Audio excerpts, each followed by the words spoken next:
In this video, we're going to be covering section 6.1, angle measure. And as the title says, our main focus here is just going to be on angles, primarily thinking about them in degrees and radians. Now, when it does come to angles, of course, you might see the angle listed with the letter X or Y are more familiar variables. But oftentimes they're actually represented with Greek letters. And so I just want to show you all a few of those that are common. So that way when they pop up, it's a little less confusing. Okay, so alpha looks kind of like an A or a fish. Beta should look kind of like a capital B, something like that. Gamma will look a lot like alpha, but turned vertically. Let me try and make that look a little bit neater. Okay, so something like that. Theta will look like this. And then phi will look, again, very similar, but we'll have a vertical line through it. So it'll look something like that. Okay. All right. Um, Next, we're going to look at actually several definitions.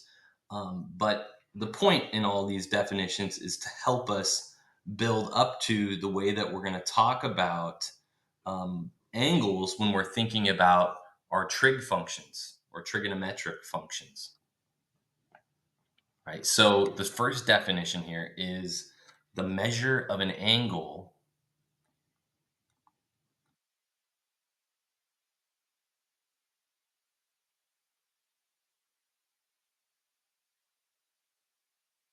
is a measurement of the rotation between two intersecting lines, line segments, or rays starting at the initial side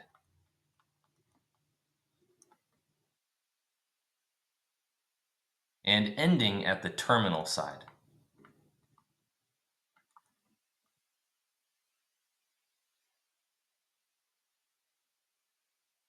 All right. And so let's make a sketch of what we're exactly talking about here. Okay. So I'm going to sketch in here actually two rays. So here's going to be one of them. And then let's sketch in another. Go like this. There we go. All right. So we have our two sides here. And we actually have something else that is kind of listed below here, not mentioned actually right up above, which that's going to be called the vertex. So maybe I'll label this point right here as the vertex. But we also have something that we'll call the initial and terminal side. So the initial side is where the rotation begins.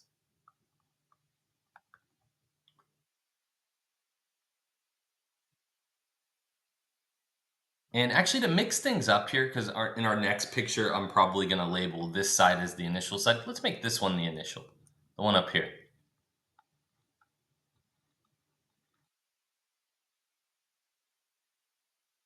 And I'm going to write the one down here as our terminal side.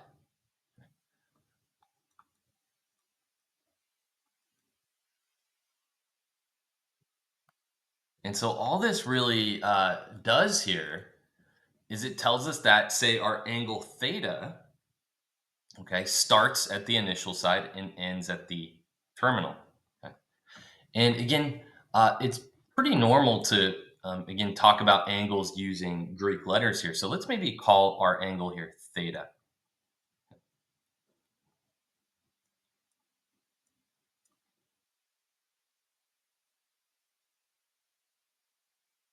Okay.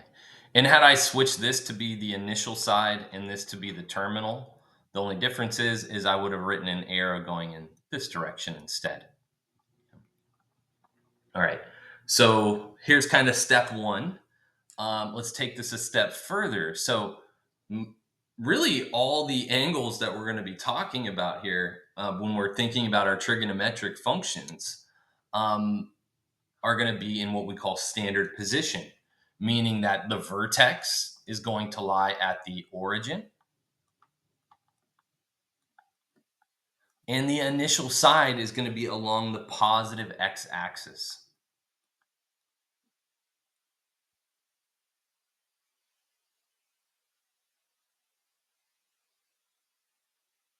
And again, let's make a little sketch of this. Okay. So I would put, again, my initial side on the positive x-axis. So it's going to look like this.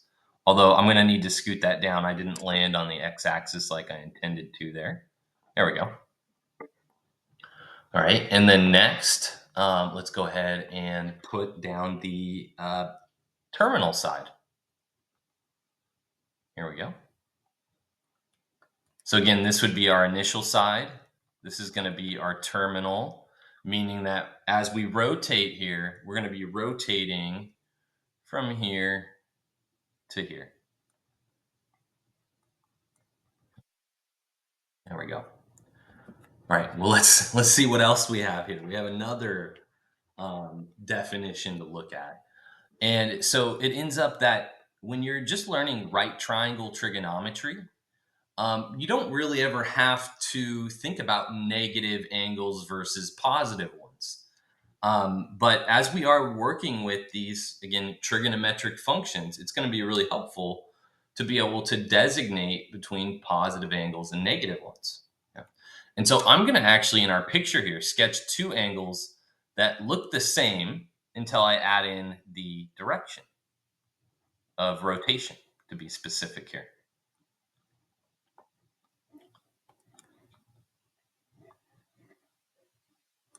All right, and let me just scoot this over. There we go. And is what I want to do is I'm going to copy that over, and I'm going to put this exact same sketch over here. There we go. All right. So when we have let's start off with positive angle.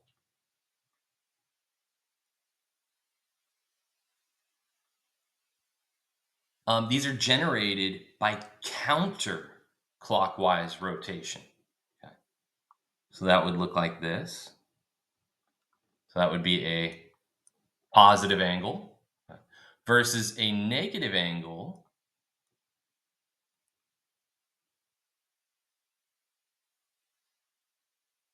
is going to be generated by clockwise rotation. Okay. So even though both of these angles have the same initial and terminal side, because we rotated in a different direction to get there, one of these angles will be positive, one will be negative. All right. So then we need another definition here. Okay? And this is kind of the final one in terms of terminology that we're going to need for our trigonometric functions and what we'll eventually call the unit circle. Okay, so this says when an angle is in standard position and its terminal side lies in a quadrant, we say that the angle lies in that quadrant. Okay, and so we have a little sketch here. And I think what I'll do is I'll go ahead and add in the direction of rotation.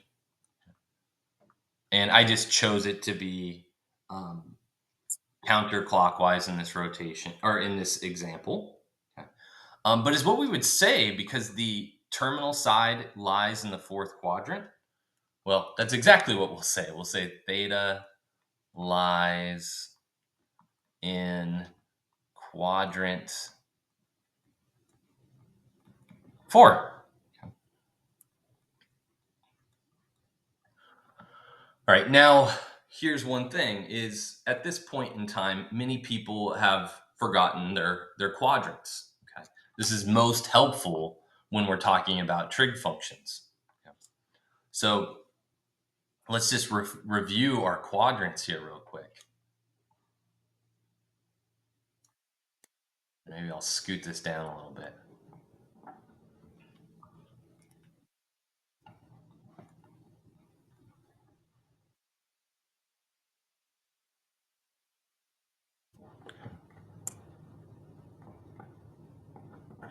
All right, so we actually call this the first quadrant, this the second quadrant, this the third quadrant, and then this final one here we'll call the fourth.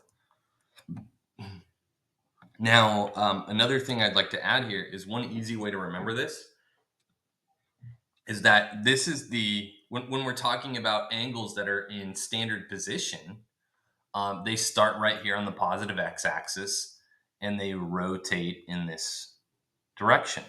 Okay. And so you can see if you rotate in that direction, the counting makes sense here. Quadrant 1, quadrant 2, quadrant 3, quadrant 4. Okay. So that's kind of how you want to remember that. Next down here, we're going to talk about degrees momentarily, but our focus really will be on radians. Okay. So this box here, many of you already know this. One way that we can measure angles is in degrees.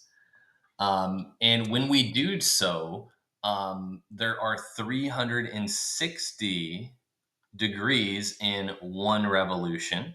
Okay.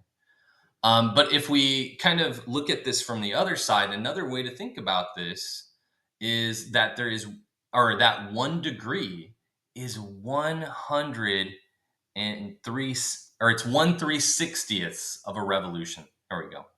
Yeah, 1 degree is 1/360th of a revolution. Now, this might seem kind of weird. Why 360? Okay. And there's actually not a perfect answer to this. We could have used that there were instead maybe 900 degrees in one revolution, or maybe just 1 degree in one revolution had it been defined that way. But one nice thing about 360 is a lot of things go into it nicely, meaning that if we do a partial revolution, we'll probably still get a nice whole number. Okay. But degrees are really good when we're talking about direction. So oftentimes we'll use degrees when we're in physics. But in mathematics, a lot of formulas work out more nicely if we are working actually in radians. Okay, and so let's go down here. And before we get to those radians, which I'll talk about down here, we have a couple more things. Okay. And these are just reminders because maybe it's been a while since we've seen some of this terminology. So an acute angle, right? This is an angle that is between 0 and 90 degrees. And so if I were to sketch one of those,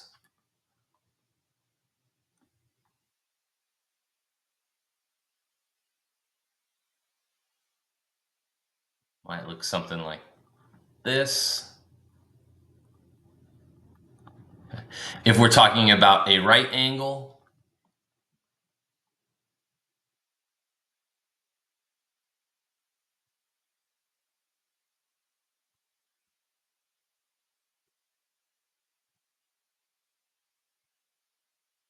right here, right, that means that theta is equal to 90 degrees. And so really, most of what we'll do here in the first half of the quarter will be primarily working with triangles that are right triangles. Okay. But we'll eventually start talking about obtuse or triangles that have obtuse angles in them, okay. Sometimes referred to as oblique. Okay. So let's sketch one of those in.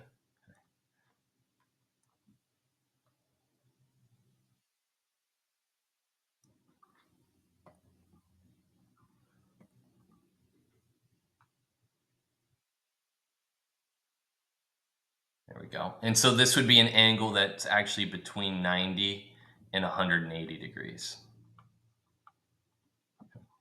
There we go. All right. All right. Let's see what else we got here before we can start talking about radians.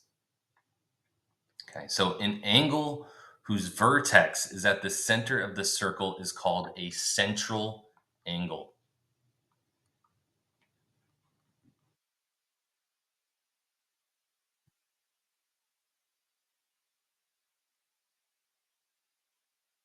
All right. And so if we were to sketch one of these in here, let's see what that's going to look like.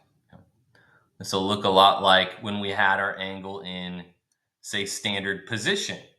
The only difference is this time is, again, our vertex is not only at the origin, it's at the center of some circle. And specifically, this will be what we will eventually call the unit circle, just meaning it's a circle of radius 1 and centered at the origin. But yeah, let's sketch in our angle. There we go. All right, so one important reason here to talk about central angles is so that we can talk about radians, but also because central angles are what we'll always be thinking about when we're evaluating our trigonometric functions. Let's move down here. So here's a picture of 1 radian, 2 radians, 3 radians, and well, ends at 3 radians. But of course, we could keep going here. We could make a picture of 4 radians, 5 radians, and so on. But let's try to fill in some of this here. So, is what the deal is if this is 1 radian, all that means is that we were able to sweep out a length of radius r along this circle here. Now, let's say instead we sweep out 2 radii. So if we sweep out 2 radii, then is what that would mean is that we've rotated 2 radians, or 2 times the radius. And so hopefully in this picture that you're looking at here of 2 radians, hopefully that dotted purple curve there, hopefully that looks like 2 times the radius. And I'm going to say the same thing here. If our radius this time is r, then if we've rotated 3 radians, then we should have swept out 3 times the radius, or 3 radii.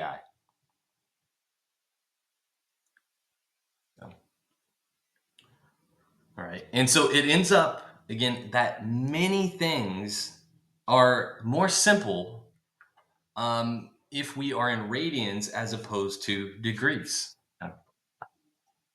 And we'll see some examples of that here in a little bit. Let's go ahead and move down here. So it says, well, how many radians are in 1 revolution? Okay. Well, let's think about this. So 1 radian covers an arc of r units, right? 1 radian should sweep out the radius along that circle. Okay. Well, the circumference of a circle is 2 pi r. Okay. So if we want to figure out how many radians are in 1 revolution, we should just figure out how many times r goes into 2 pi r. So let's just do that here as a little side calculation.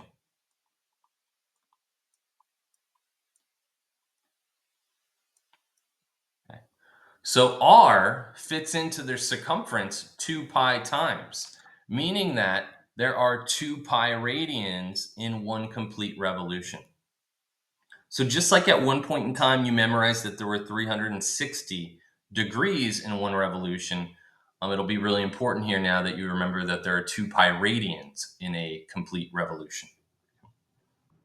Now that we've found how many radians are in 1 revolution, let's see if we can find a formula that'll connect for us the angle theta in radians, r, the radius of the circle, and then lastly, s, which is the distance that has been swept out by the angle theta. So like s is really this dotted line here. I know it's labeled in the picture already, but I just want to emphasize this is what we're talking about when we say arc length here. So let's go ahead and just write that down, that s is the arc length. Just get rid of some of that. There we go. So yeah, s is equal to the arc length.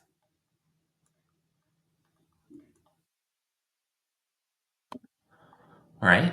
So next, let's think about what we actually did up here. Okay. So as what we had done is we were using 2 pi r, right, as the circumference, but really is what that was is that was our arc length. Okay. The distance swept out in one revolution. Okay. So let's kind of do the same thing here. Okay. So what I want to do is I want us to take S, our arc length, and I'll put that on top just like we had here.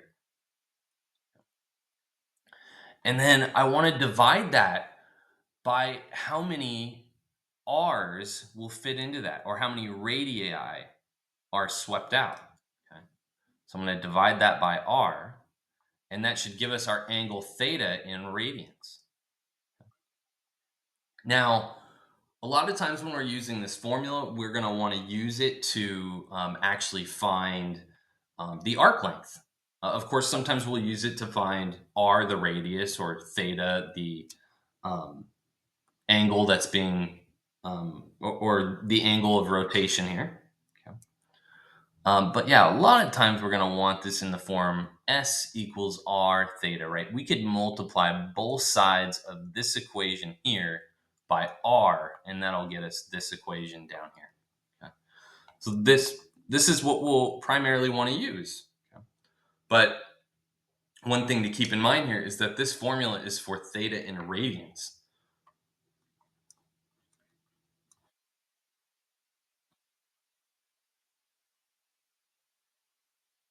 Okay. And I think I'm going to move this S equals the arc length to maybe down here somewhere. There we go. All right, but let's see what this would look like if we stayed in degrees. Okay.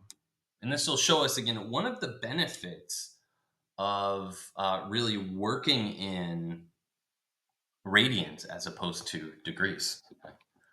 So let's check that out. So I'm going to say theta in degrees.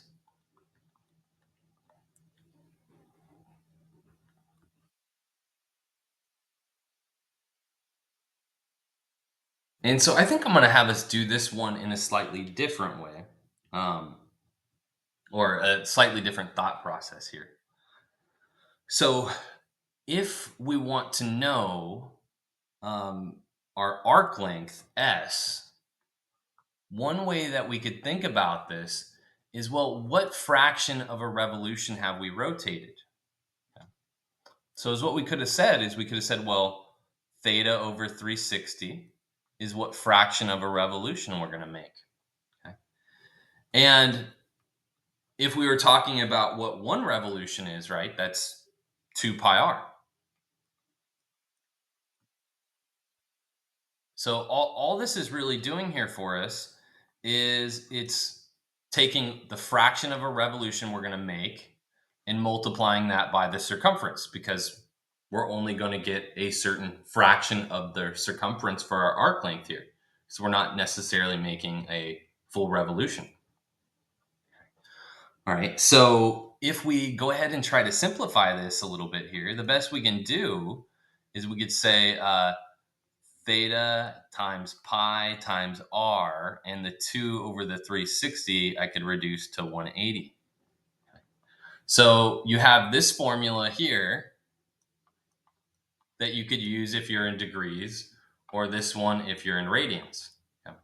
I personally never use this one over here on the left. And if I do, I'll set it up like this. Okay. It's just harder to remember. Okay. So is what I recommend is always using this one. But if you're going to, you will maybe need to convert to radians first if you're already in degrees. Okay.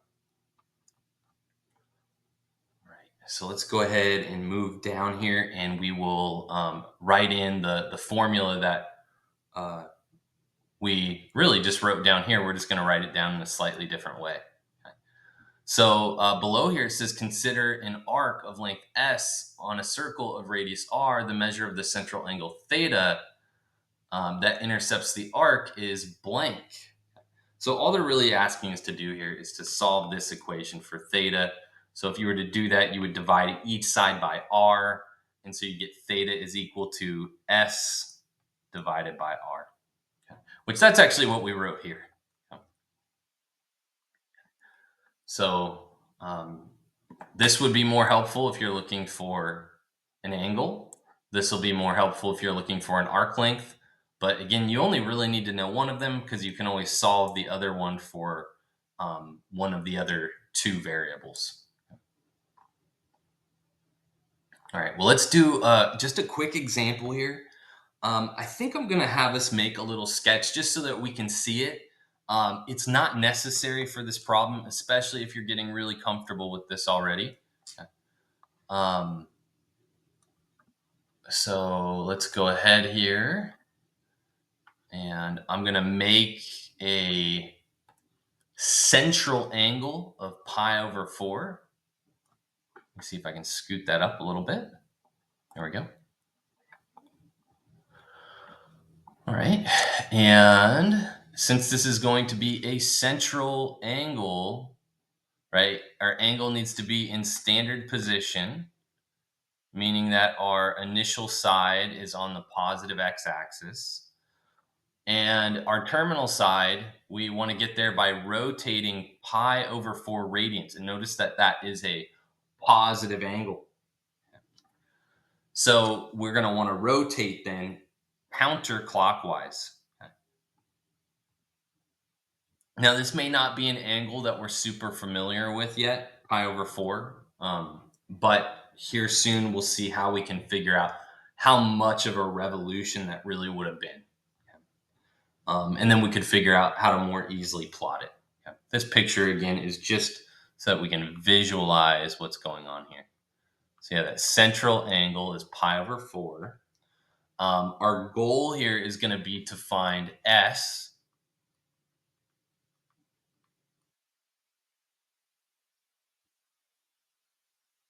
There we go. And there is one more piece here. We have our radius is 24 inches. Or actually, it just says 24. Okay. So we have no units here. But they would be a unit of length. Okay. So maybe like meters, feet, miles, so on. Okay. So next here, when we are finding the arc length, right, we had that formula. S is equal to r theta. Okay. And so this is going to be just as easy as plugging in r and theta. Okay. So I have 24. And then next that I should have my angle theta, which is pi over 4. Right, and so this is going to give us 6 pi.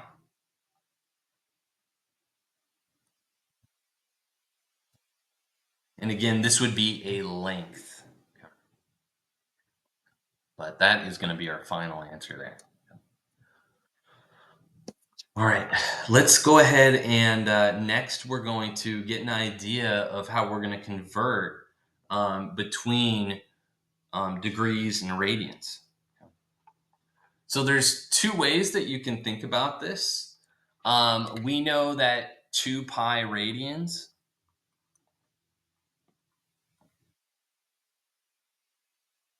is equivalent to 360 degrees.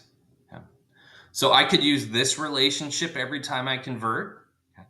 But I like to use one that is just slightly reduced. Okay.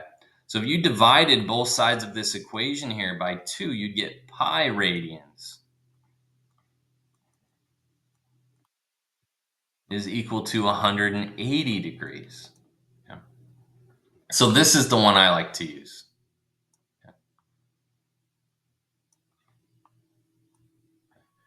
All right. And so there is a nice trick for converting from one to the other. And so is what I'm going to have us do is I'm going to have us do this example first, and then we'll fill in what we'll do in the future on these. So my recommendation would be to think about this using what we call dimensional analysis. Okay. Now, you don't actually have to think about it this way. But as you'll see, it's kind of a nice way of going about these types of problems. So if I have minus 270 degrees, okay, is what I want to happen is I want the degrees to cancel and I want to be left with radians. So is what I'll do to ensure that my degrees cancel is I'll put the 180 degrees on the bottom. And to make sure I'm left with radians, I'll put my pi radians on the top. Um, and I'll explain what I'm kind of thinking here. You might have noticed that I erased there for a second. Um, there we go. Okay. So for one, if you want to, of course, you could just plug this into the calculator as is, and it'll give you a decimal approximation. Okay. I also know that many of you could already simplify 270 over 180. Okay. So this could be done without the calculator, but I want to show you all kind of a trick to make this look a little bit cleaner. Okay. And so that trick is I'm going to do some multiplication here, but I'm going to leave the pi out. Okay. The pi is an irrational number, and the calculator is not going to return pi to me. Okay. And I'll show you what I mean here. Okay. So if we get out our calculators here, I could say my minus 270. Okay. And then I could divide by, what was it, 180. And let's just say that this minus 1.5, let's say we didn't know it was minus 3 halves. Okay. Then I could just come over here and I could hit math. I could hit enter here for fraction and then enter one more time, and it'll actually write it as a fraction for me. Okay. So this can be really convenient when maybe the fraction's not as nice. Okay. But I want to show you what I mean by why you want to leave out the pi when you're typing this in. Okay.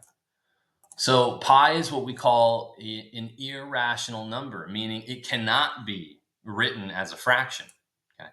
And so if I try to type this in here and try to do the same thing, math frac, you can see it's not returning a fraction to me. And this is because of the pi. Okay. So is what I'm going to do is I'm just going to use my work from right here up top. I'm going to use that minus 3 halves and I'll multiply it by pi. Okay. So down here, I'm going to say that this is equal to minus 3 pi over 2. Okay.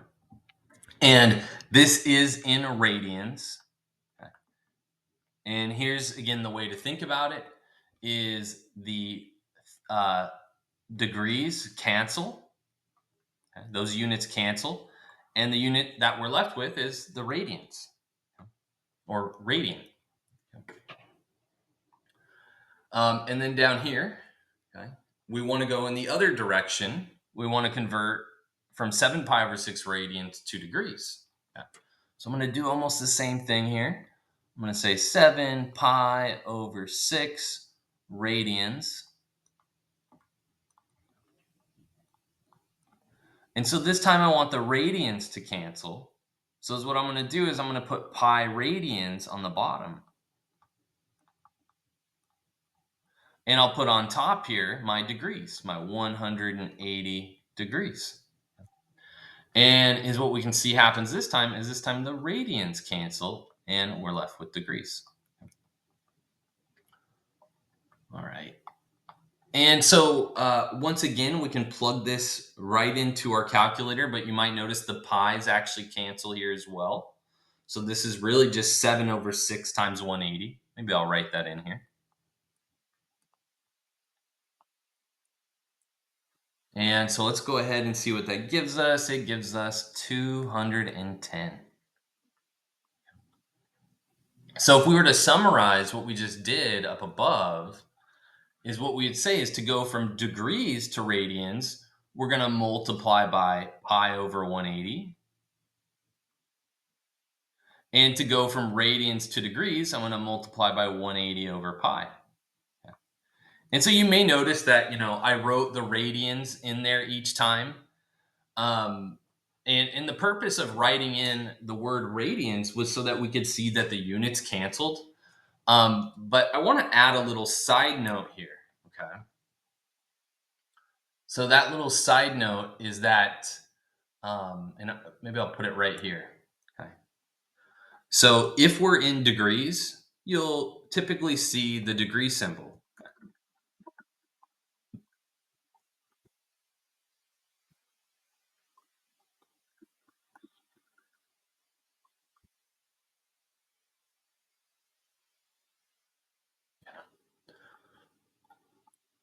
On the other hand, if the angle is in radians, Um, there will be no units usually written.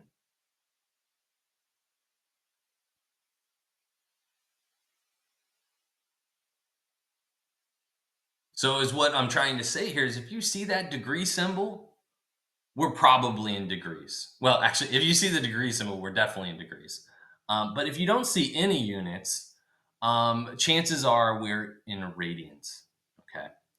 And you can assume that on any test you take, in my class or any homework assignments you do. If you see degrees, it's in degrees. If you don't, it's in radians. Yeah.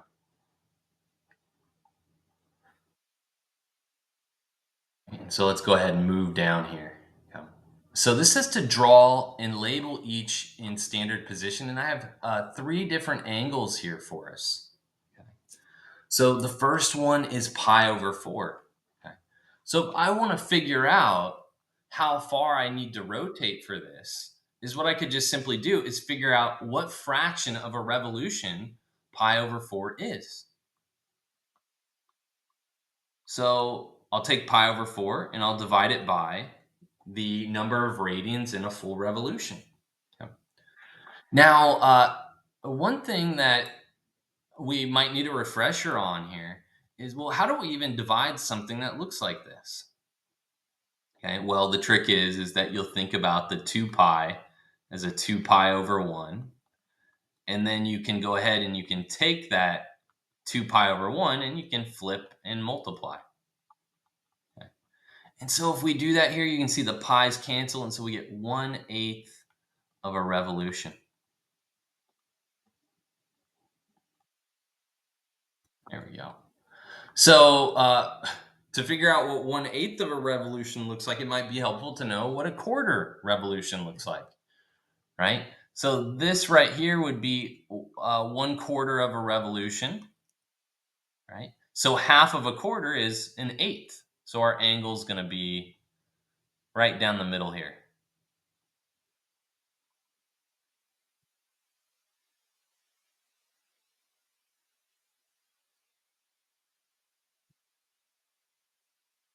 This will eventually be a very common angle, and you won't have to think about how much of a revolution it is. You'll just know. Okay. And the same is going to go for this pi over 6 actually as well.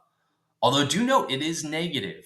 So when we go to do part B here, we're going to want to make sure that our rotation is in the other direction. Okay. Specifically, we'll want it to be clockwise. Okay. So let's go ahead and let's start the same work here. Okay. So I'm just going to take the positive pi over 6. The negative just tells me what direction to rotate. So I just want to figure out what fraction of a revolution pi over 6 is. Okay. So I could do the same thing here. Okay. But as we saw in the last example, all this is going to do is this is just going to turn this into a pi over 6 times a 1 over 2 pi. And so if we simplify that, that gives us 1/12 of a revolution.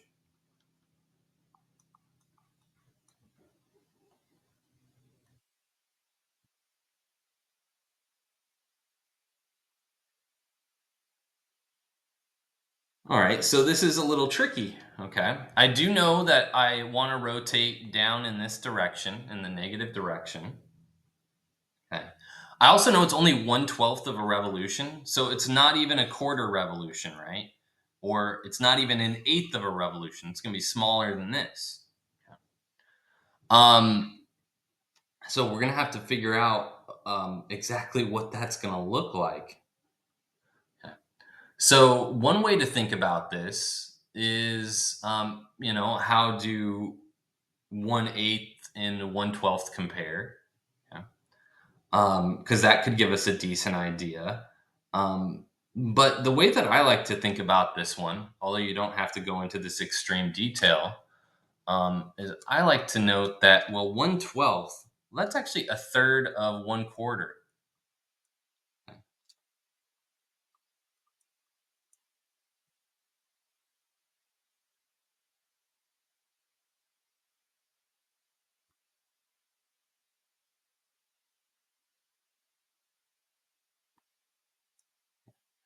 And maybe I should say 1/12th of revolution is this.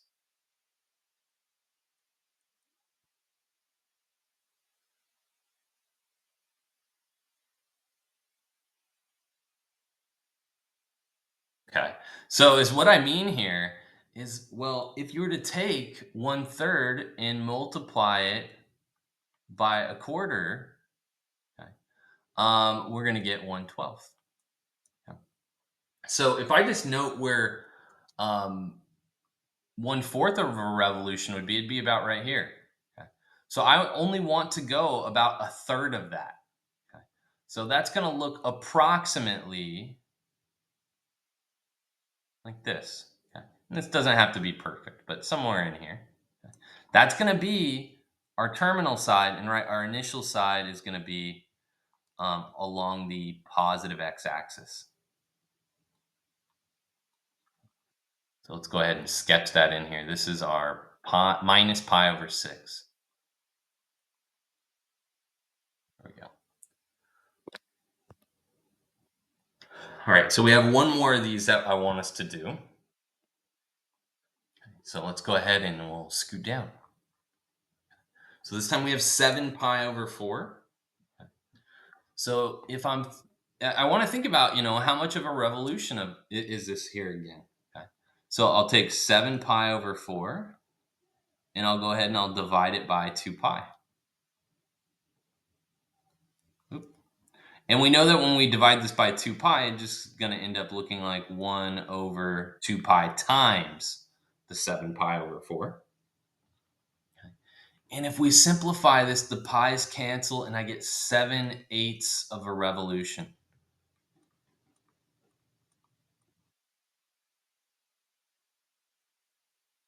So if I wanted to do this now, I just need to figure out what an eighth looks like. And we already found out an eighth looks like this. So here's 1/8 right here. This would be 2/8 right here. This would be 3/8 of a revolution, 4/8, then 5/8, 6/8, and then finally 7/8 would be right here. Yeah.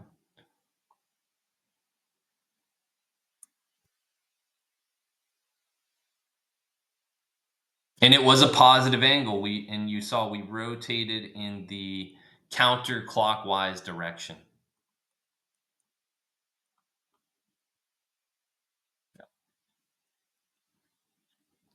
Right. So our next topic now is going to be coterminal angles. So coterminal angles are just angles that have um, the same terminal side. Okay, meaning they end the same spot. Okay, and so is what we're going to see is there's an infinite actually amount of coterminal angles with any angle. Okay?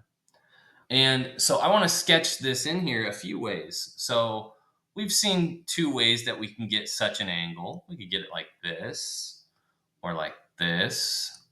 But also another thing that could happen is maybe we do rotate around here like we did before, but then we do a whole nother revolution. Okay.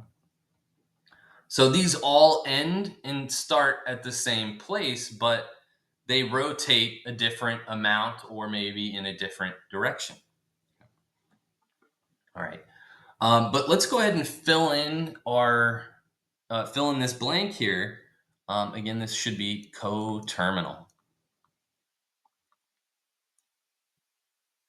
So this idea of coterminal angles is going to be extremely helpful because when we do end up with really large angles, is what we'll do is we'll just find a coterminal angle that we're more familiar with. Okay. And similarly, if we have like say some negative angle, well, we could find some positive coterminal angle that we're familiar with. Okay. And this will help us in evaluating our trigonometric functions. All right. Now, there is something that we could have noted here. Like this one here and this one here, the only difference is one full revolution, right? So if I add two full revolutions, I'll end at the same spot. Or three full revolutions, I'll end at the same spot. Okay. And so is what we're going to really write here is that um, an angle of theta is coterminal with angles of blank. It'll be coterminal with angles that are of the form theta plus 360 times k. So, right, this is just adding revolutions. I'll add 1 revolution or 2 or 3 or 4. But we could do this also in radians. It'll just look a little bit different. It's going to look like theta plus 2 pi k.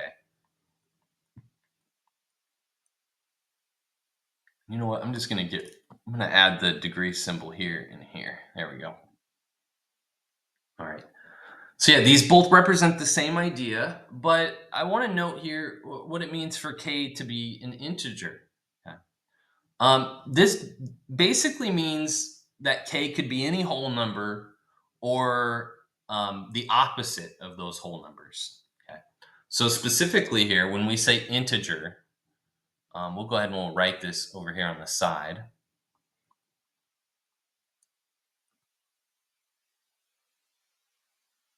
We are going to be talking about the following numbers. Okay. And actually, I want to put a little dot, dot, dot in here because there's actually an infinite amount of integers.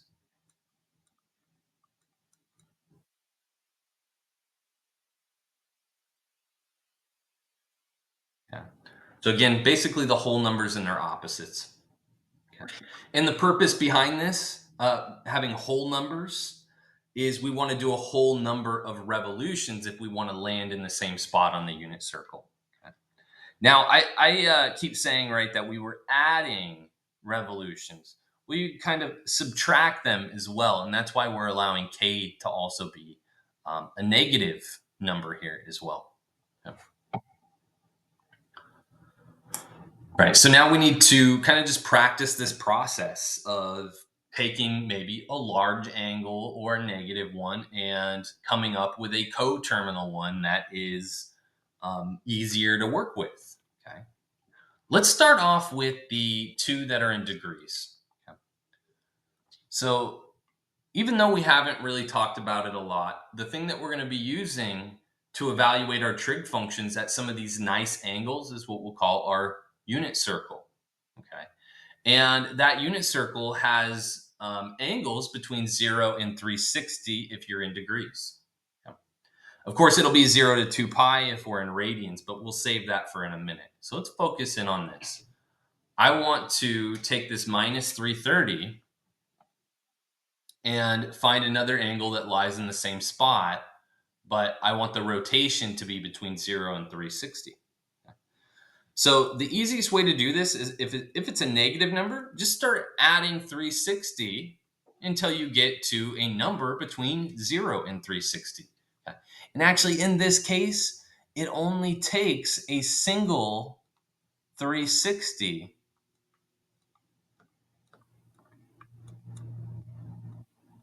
to get us a coterminal angle in between 0 and 360. So that one wasn't too bad. Okay. Let's try another one here. So this one's 900. So if I take away a single 360, and actually let's do this on the calculator. Okay. I'm going to take my 900 and I'm going to subtract away 360. Okay. And you can see that that gives us this 540 here. That's still bigger than 360. I wanted a positive angle that was less than 360. So is what I can do is I can take away another 360 and we should land in the exact same spot. So 180 is actually the angle that we're going to be looking for here. Okay. And so to show our work, let's just come down here and say, well, is what we did is we took that 900 and we took away 2 revolutions. Okay. And so in doing that, we ended up with 180 degrees. Okay. So this is the case where, again, we're in degrees. We're going to do almost the exact same thing in radians. The trickier part, though, is when we're in radians, we're almost always working with a fraction. Okay. Let's go ahead and see. how that's going to look here now. But I'm going to kind of highlight these now. So these are two that are in radians. So you can see 25 pi over 4. That seems kind of like a big angle here. But we just want to take this 25 pi over 4 and we want to get down to something that's smaller than 2 pi. Okay. Is what I like to do is just temporarily ignore the pi's and try to reduce that 25 force um, down to a number that's smaller than 2. Okay. So that's what we'll do. We'll take our 25 force. Let me just clear all this. 25 force. And again, we're going to take away one revolution, which is 2 pi. But again, notice I'm leaving out those pi's. Okay. So this is a number that's not between 0 and 2 yet. So I could take away another 2. That's still not a number between 0 and 2. Okay. But finally, if we take away one more 2, a third one, we get this 0.25. Okay. And remember, if this ends up being some fraction that you don't want to convert by hand, you can always come in here and you can hit math and then enter on number 1 for fraction and then enter one more time. Okay. So our coterminal angle is going to be pi over 4 or 1/4 times pi. Okay. But again, let's go write our work. So as what we did is we took that 25 pi over 4 and we said we subtracted 3 revolutions. And that gave us pi over 4. All right. And you could check this on the side by hand if you want, but you can always use that math frac button. I'm perfectly fine with you using that. But just to recap here or review working with fractions here, because this is a little more complicated, right? Because we have pi's in here. Let's go ahead and write out what we have.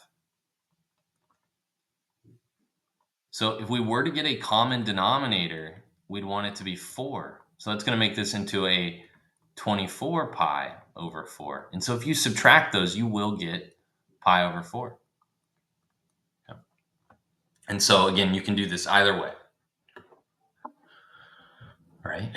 So let's go over here and we'll try out this last one. Okay. So this last one here, I think that we just need to add one revolution to this. Okay.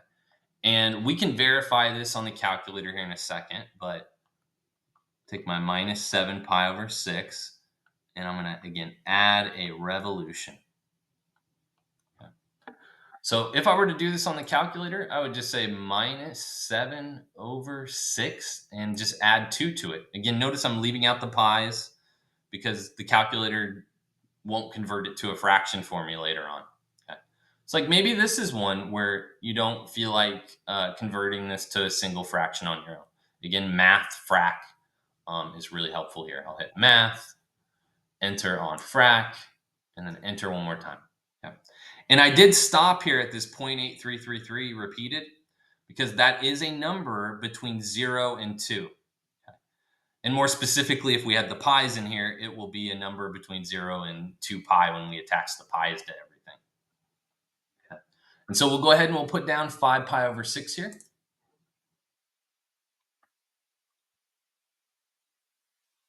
There we go. All right. So now that we know how to work with coterminal angles, let's see what we have here next. Yeah. So we just have one more kind of set of applications. So we have these two ideas, linear speed and angular speed. Okay. So linear speed is exactly what we're used to. Okay. When you're talking about how fast a car is moving or how fast a ball is moving, um, a lot of times we describe those right in miles per hour. And to do that, we normally just took the distance traveled divided by the amount of time it took. Okay. Now, when we're talking about distance in these applications that we're going to be looking at, we're going to be thinking about that distance as the arc length. Okay. So is what I'm going to do here is I'm going to put in here that this formula for the linear speed is going to be the distance traveled, again, over the amount of time. And a good example here is how fast a car is moving in miles per hour. Let's write that in.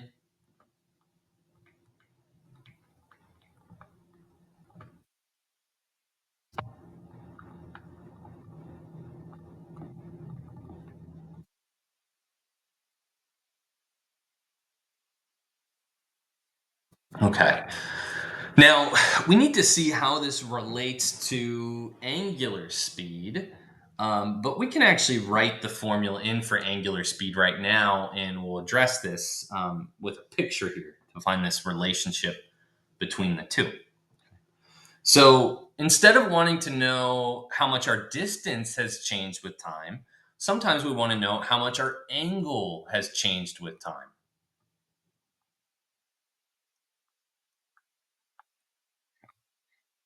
And so one way to think about this would be maybe to think about like revolutions per minute, right? Like you're used to seeing that measurement in a vehicle. Okay. But revolutions per minute, we could be talking about how fast a tire's spinning, or how fast a CD's spinning, although those aren't as common nowadays. Although I'll probably make that my example right down here in a second, and we'll actually do an example using this. But we could also be talking about how fast the Earth is spinning around. But yeah, the idea is angular speed is how fast are we spinning?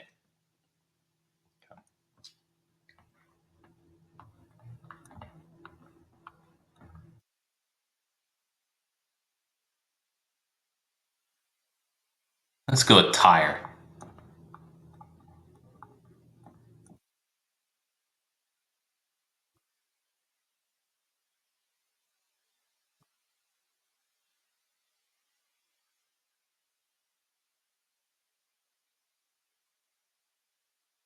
Okay.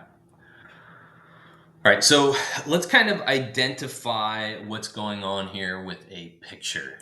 Okay, so I'm going to make a picture of a tire here.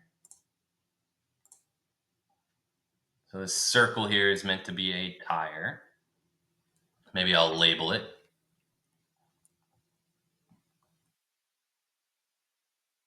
Let me shrink up this marker size here. There we go. All right, so the next thing I want us to look at on this picture is we're going to have some angle.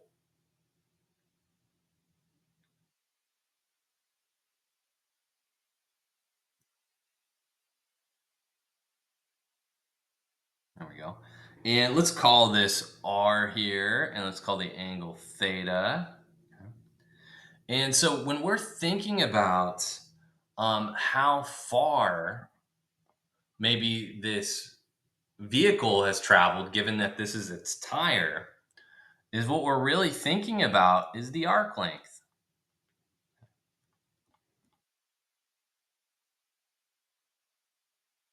And we've been labeling that right with an S.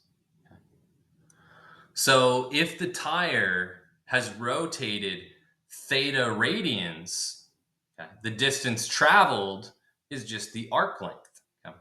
And one way that we could kind of see that is if we were to take that curved dotted line and unravel it and straighten it back out, probably looks something like this. And so maybe I'll make S labeled in two ways here. I'll label it here and here.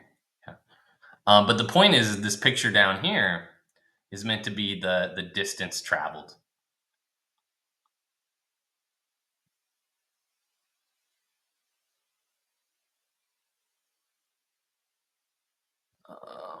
Let's see.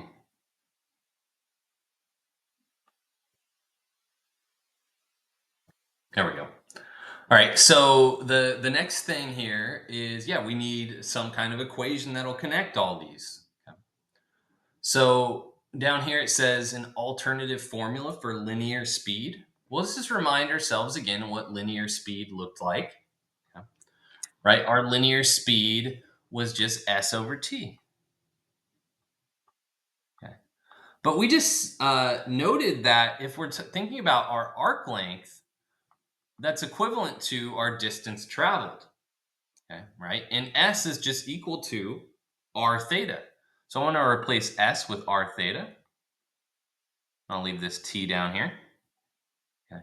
And so notice that there's this theta over t in this, just like there's a theta over t here. Okay. All right. And so if we rewrite this a little bit, I could write this as r times theta over t. Okay. And theta over t, I could then replace with r omega. So our new formula here is that the linear speed is equal to the radius times the angular speed. Yeah. And so a couple things to note here.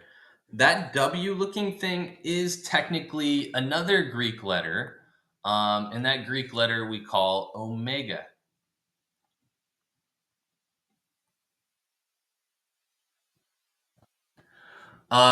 And so another thing to note here is that if you are using this formula here, and by this formula, I actually mean this one here and this one here. Um, let's just note theta should be in radians. Okay. Let's see where we can fit that in here. Let's go right here.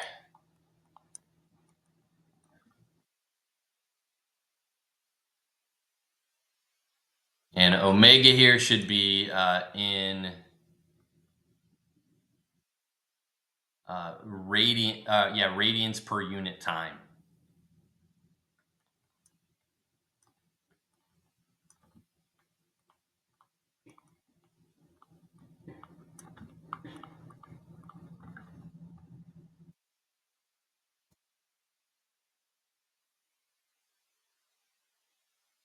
Yeah. So these formulas are nice because they are in a radiant. If we were in degrees, they would not be quite so nice. Yep. All right. Well, let's go ahead and we'll move down here. And we're going to do just two examples here. So this says a CD has a diameter of 120 millimeters. Okay. So do note, none of her formulas actually had diameter in them. So it might be helpful if we rewrite this in terms of the radius. So that means R would be half of that, 60 millimeters. Okay. And it says when playing audio, the angular speed varies to keep the linear speed constant where the disc is being read. When reading along the outer edge of the disc, the angular speed is about 200 revolutions per minute. Okay. So that's our omega.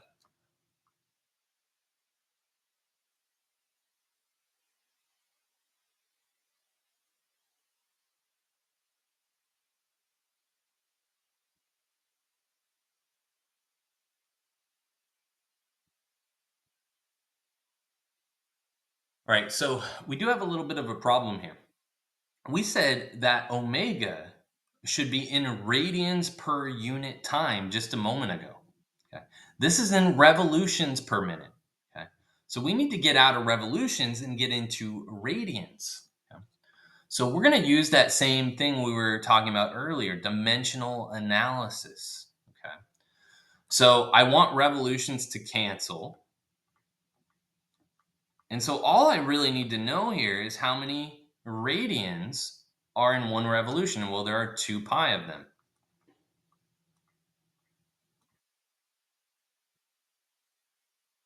Okay, so you can see the revolutions cancel, and we will be left with the following 2 units, which are radians and minutes, or radians per minute. Just want to put out that those cancel. Okay. So if we multiply 200 times 2 pi, that's just going to give us 400 pi. And then I'll put in my units here, which are radians per minute. There we go. All right, now that's omega. We actually haven't read the last sentence, right? Which is to find the linear speed in millimeters per unit. Okay. So our linear speed, we learned, is V equals R omega. So I'll put in R here as my 60 millimeters. And then I'll put in my omega, which is this 400 pi. All right. And remember, this should give us a linear speed. So with the units that we have, this is going to be in millimeters per minute. Okay. So let's go ahead and write down what this gives us. This gives us 24,000 pi. And that leaves us in, again, millimeters per minute.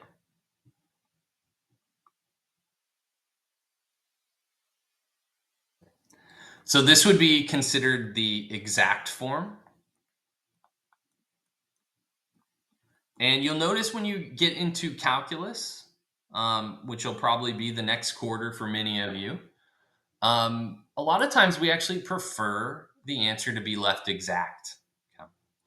But there are many applications where maybe we want to know the decimal approximation. And there's nothing wrong with writing down the decimal approximation. But the key to note is it is an approximation. Okay. So if I plug this in my calculator here, I should get 75,398.22. And this is, again, millimeters per minute. And I'm going to note here that this is the decimal approximation.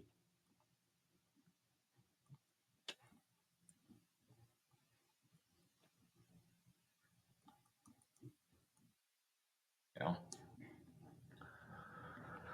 All right. So yeah, if you do see that the answer is being asked exact, it just means that you can leave it as is. You don't need to plug it into the calculator. Yeah. If you are being asked to round or to give an approximation, that's when you're going to plug it into your calculator and get that decimal answer. And then we have just one more example here, and it's got two parts.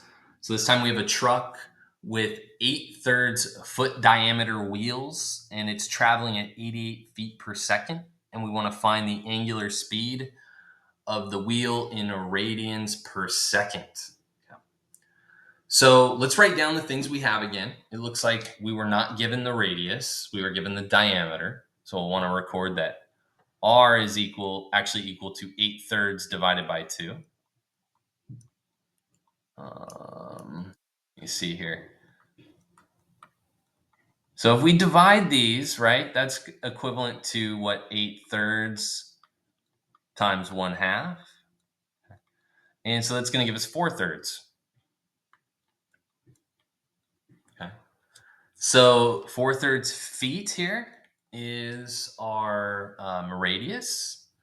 And when it says the wheel is traveling 88 feet per second, this is a linear speed. Notice, right? It's not talking about the rotation of the tire. It's talking about how far it has went.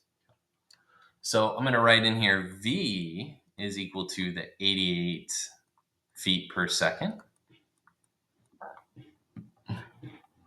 And then if we go back to the equation that we had for our linear speed, that was V equals R omega. And we can fill in the things we know here. V is 88. R is 4/3. And so the only thing we have left here is W. And so we would like to solve this for W. And so to solve this for W, all we have to do here is multiply each side by 3/4. So we get 3/4 times 88. And so 3/4 times 88, that's going to give us a 66. And remember, omega should be in radians per unit time.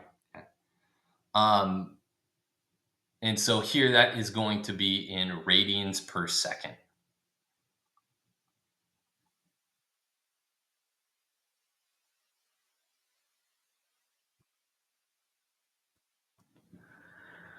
All right.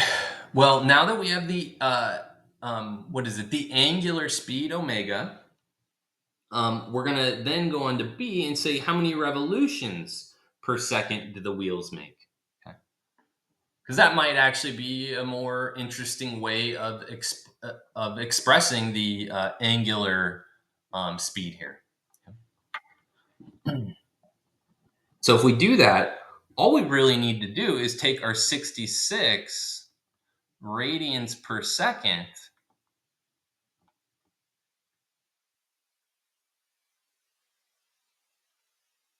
and we want to replace the radians with revolutions. So I know that one revolution has 2 pi radians, or in other words, um, we could also say, let's see. Yeah, let's go with that. There's 2 pi radians. I'm going to do that. 2 pi radians in one revolution.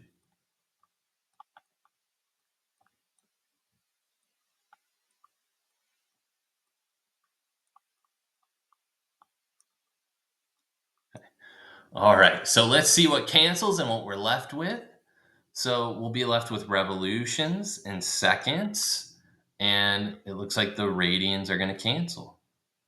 So if we do this, this is just going to give us 33 over pi revolutions per second.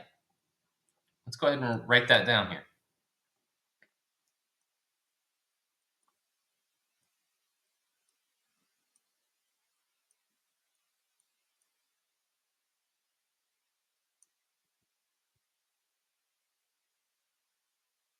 And again, if we want the decimal approximation, because in this case, I think the decimal approximation would be really nice to know exactly how many revolutions are being made per second, or at least to know the decimal approximation for it.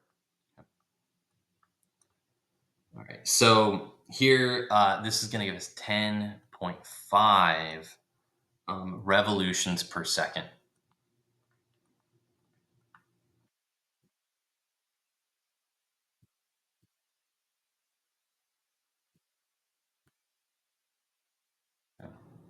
And so again, this would be the exact form. This is the decimal approximation. Okay. The pro for the exact answer is that it's exact. It's the precise answer. Okay. The downside is we can't tell just by looking at it approximately how many revolutions per second we're actually making. So that's where the decimal approximation comes in handy. Is now we actually have something a little more tangible. 10.5 revolutions per second makes a lot more sense mentally than 33 over pi revolutions per second. All right, and that actually wraps up 6.1 here.